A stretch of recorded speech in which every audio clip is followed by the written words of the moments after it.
Halo Sobat Maya, apa kabar kalian semua? Semoga aja seperti biasa ya, selalu sehat, selalu bahagia, dan makin sukses. Kalau kita bicara tentang cari uang, itu banyak alasannya ya.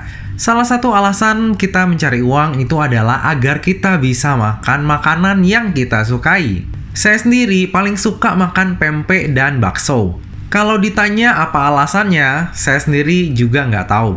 Mungkin karena cinta, emang nggak butuh alasan kan? Nah, kabar sedih lagi datang nih dari tetangga kita, yaitu Singapura. Salah satu makanan nasional mereka, yaitu chicken rice ataupun nasi ayam, itu terancam hilang. Loh, kok bisa hilang?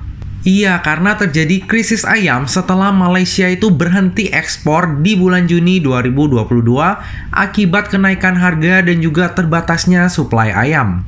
Tenang-tenang. Tentu aja dalam video ini saya nggak akan menjelaskan lebih lanjut ya mengenai krisis ayam yang lagi melanda Singapura. Tapi pada video kali ini kita akan membahas tentang perusahaan peternakan ayam yang sebentar lagi akan listing di bursanya kita. Siapa lagi kalau bukan PT Dewi Sri Farmindo dengan kode ticker Dewi. Bagi yang penasaran dengan prospektusnya, jangan lupa saksikan video ini sampai habis ya. Jadi PT Dewi Sri Farmindo atau nantinya saya sebut dengan Dewi, ini didirikan pada tanggal 17 September 2019 dan berkantor pusat di Cianjur, Jawa Barat. Dewi bergerak dalam bidang peternakan ayam yang mencakup broiler commercial farm dan juga perdagangan ayam karkas. Mungkin ada sebagian dari Sobat Maya yang masih bingung dengan istilah ini ya. Saya coba jelaskan dengan sederhana. Untuk broiler commercial farm, Dewi ini berfokus pada pemeliharaan DOC ataupun day old chick sampai siap untuk dipanen. Jadi ayam DOC diberikan bibit dan pakan lalu divaksinasi. Kesehatan ayam berperan penting dalam bisnis ini. Agar lebih efisien, biasanya ayam yang kurang sehat dan mengalami keterlambatan pertumbuhan akan dijual terlebih dahulu pada saat bobotnya mencapai kurang lebih 700 gram. Sementara untuk pertumbuhan ayam yang sehat, rata-rata mencapai bobot 1 kilo dalam 21 hari dan 1,7 kilo dalam 30 hari.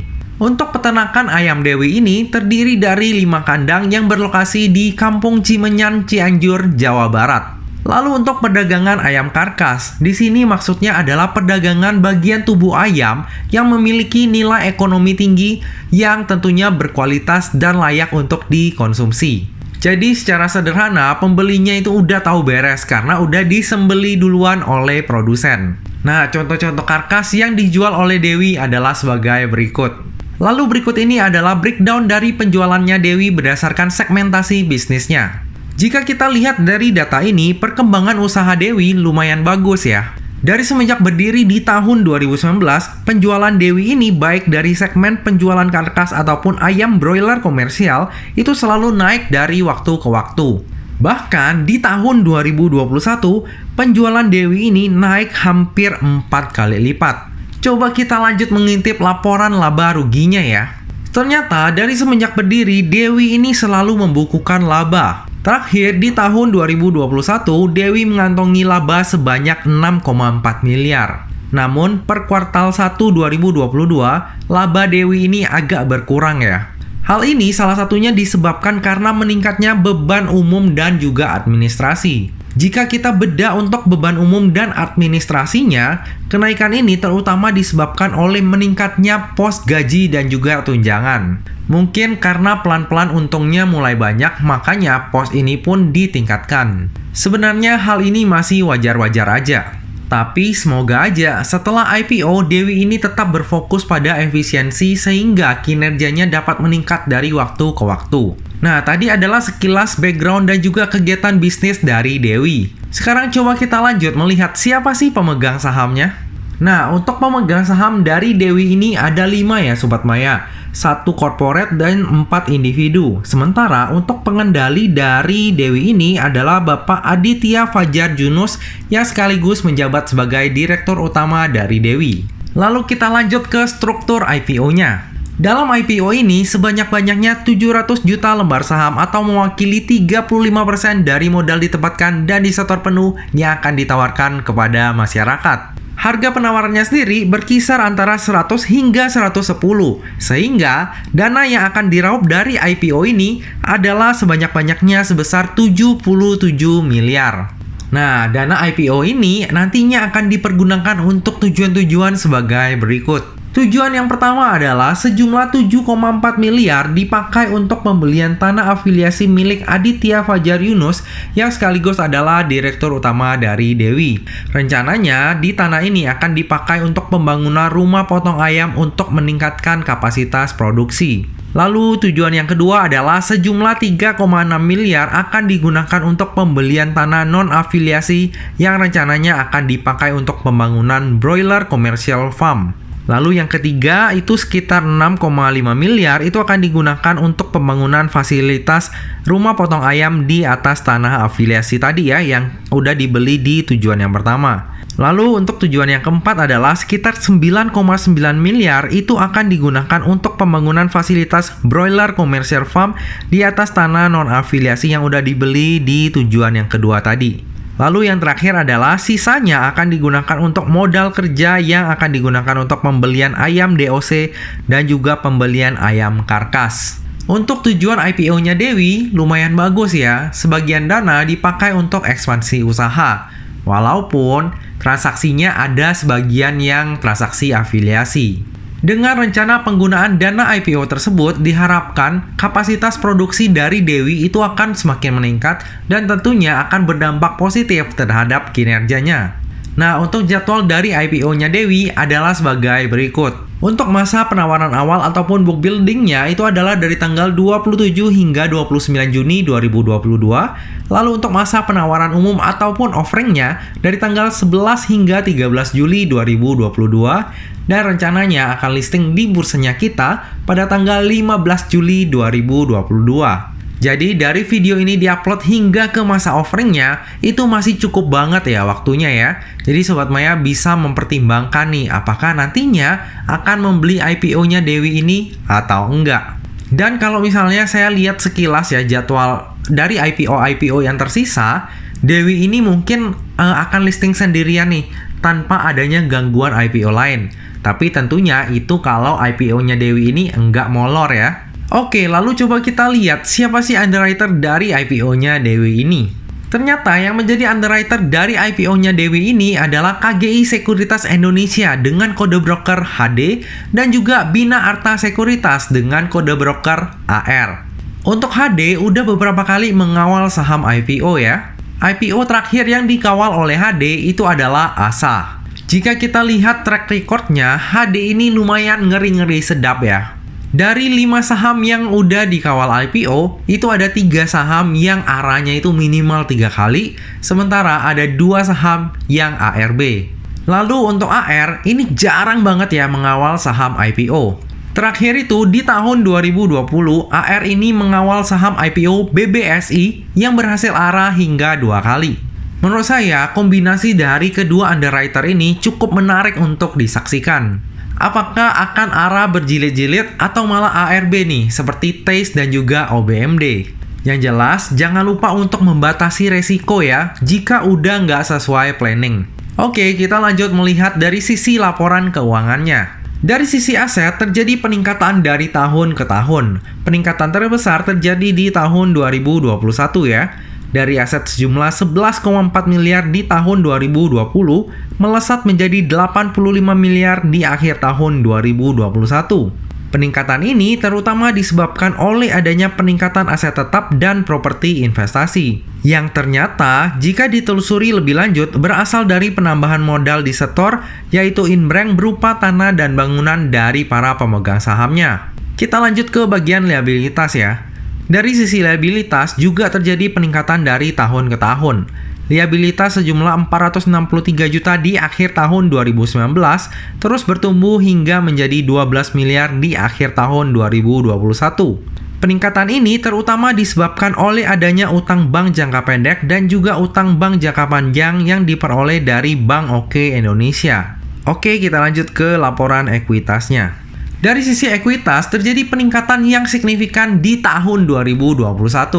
Peningkatan ini disebabkan oleh adanya penambahan modal ditempatkan dan disetor sebesar 64 miliar. Tapi penambahan modal ini enggak berasal dari kantong para pemegang saham, tapi berasal dari dividen saham sebesar 4 miliar, konversi utang sebesar 4 miliar, dan juga in-bank aset sebesar 56 miliar. Untuk in-bank aset ini diambil dari tanah dan bangunan, yang bahkan beberapa itu lokasinya ada di Jakarta. Entah ada manfaatnya atau enggak buat Dewi. Ya, selama masih sah di mata hukum dan juga sesuai dengan aturan yang berlaku, ya wes lah ya. Untuk penilaian aset senilai 56 miliar ini menurut saya juga agak fantastis, bombastis. Nah, sampai di sini sebenarnya nggak ada hal yang aneh ya. Seperti biasa, kalau yang namanya saham IPO itu pastinya mau cuan sebesar-besarnya. Tapi setelah kejadian ini ada hal yang menarik yang nggak biasa terjadi. Berdasarkan Akta Pernyataan nomor 57 tanggal 28 Juni 2021, dilakukan pemecahan nilai nominal saham dari semula itu Rp10.000 per saham menjadi Rp25 per saham. Jika berhenti sampai di sini saja, maka penambahan modal senilai 64 miliar tadi akan langsung berubah menjadi 256 miliar atau auto cuan 4 kali lipat. Tapi, nggak tahu nih kesabet angin apa. Berdasarkan Akta Pernyataan nomor 34 tanggal 16 September 2021, dilakukan beberapa persetujuan yang salah satunya adalah perubahan nilai nominal saham yang tadi Rp25 menjadi Rp50.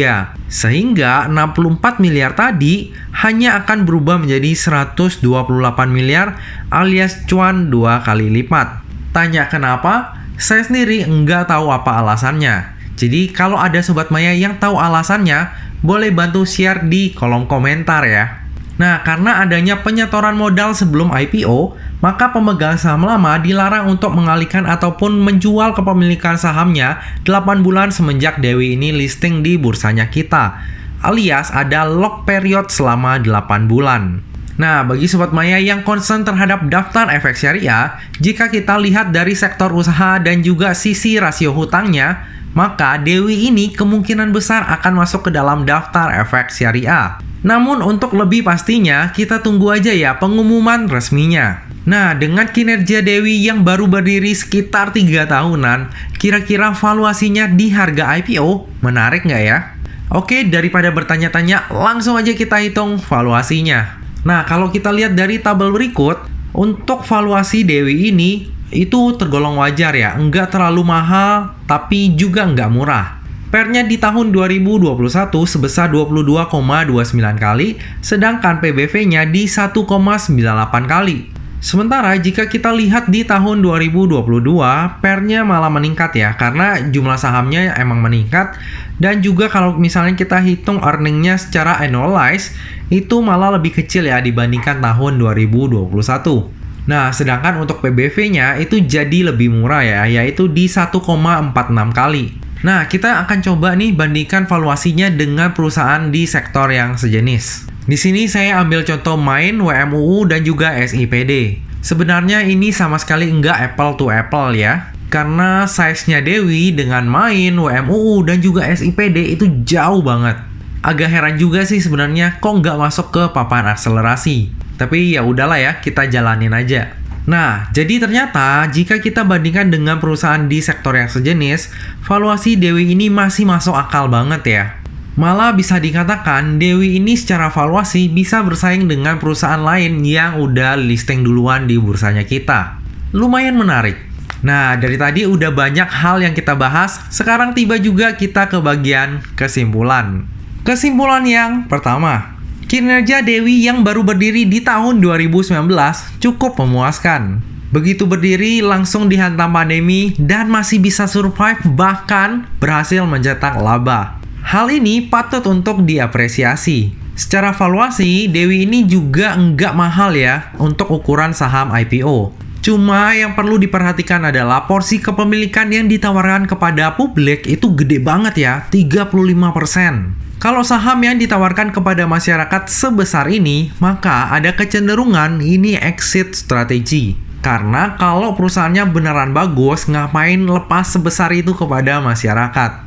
Kesimpulan yang kedua, dana IPO sebagian dipakai untuk ekspansi usaha dan sebagian dipakai untuk modal kerja. Tujuan ini sebenarnya bagus ya. Cuma ada sebagian dana yang tadi dipakai untuk ekspansi usaha itu merupakan transaksi afiliasi. Kesimpulan yang ketiga, underwriter dari IPO-nya Dewi ini adalah HD dan juga AR. Secara historikal, performa dari HD ini lumayan ngeri-ngeri sedap ya. Kalau ARB bisa berjilid-jilid juga. Kita bisa lihat contohnya di saham TASE dan juga OBMD. Sementara untuk AR itu jarang banget mengawal saham IPO. Jadi secara historikal kita belum bisa tahu. Tapi ya semoga aja bisa seperti BBSI ya, yang 2 kali arah. Kesimpulan yang terakhir. Seperti biasa, saya akan memanfaatkan momentum IPO untuk mendulang cuan. Enggak tahu kenapa, pada saat saya membuat skrip video ini, saya merasakan ada kemiripan nih antara Dewi dan juga Asa. Ya, cuma feeling aja sih. Kalau kita lihat dari sisi lain, ya Dewi ini kinerjanya oke, valuasinya juga masih tergolong wajar. Dan biasanya saham perusahaan kecil seperti ini lebih gampang untuk digoreng. Tentunya dengan syarat ada bandar yang mau goreng. Kalau nggak ada bandar yang mau goreng, ya sama aja ya, nggak bakal kemana-mana harganya. Nah, tentu saja yang namanya saham, terlebih saham IPO, itu nggak pernah luput dari yang namanya resiko. Jadi pastikan bagi Sobat Maya yang mau melakukan order saham IPO Dewi, ini melakukan order sesuai dengan resiko yang siap untuk Sobat Maya tanggung ya. Lebih lengkapnya tentang pemesanan saya akan saya share di tab community dan juga IG saya pada saat masa offering ya. Nah Sobat Maya, demikianlah video pembahasan saham IPO Dewi. Semoga video ini dapat bermanfaat bagi Sobat Maya dan dapat menjadi bahan pertimbangan nih, apakah nantinya mau membeli IPO Dewi ataupun enggak. Bagi yang merasa terbantu, jangan lupa untuk subscribe, like, komen, dan share video ini ya. Nah Sobat Maya, akhir kata jangan lupa untuk selalu jaga kesehatan, jangan lupa untuk selalu bahagia, dan semoga perjalanan investasi kita selalu cuan bareng-bareng ya. Sampai jumpa di video selanjutnya. Dah.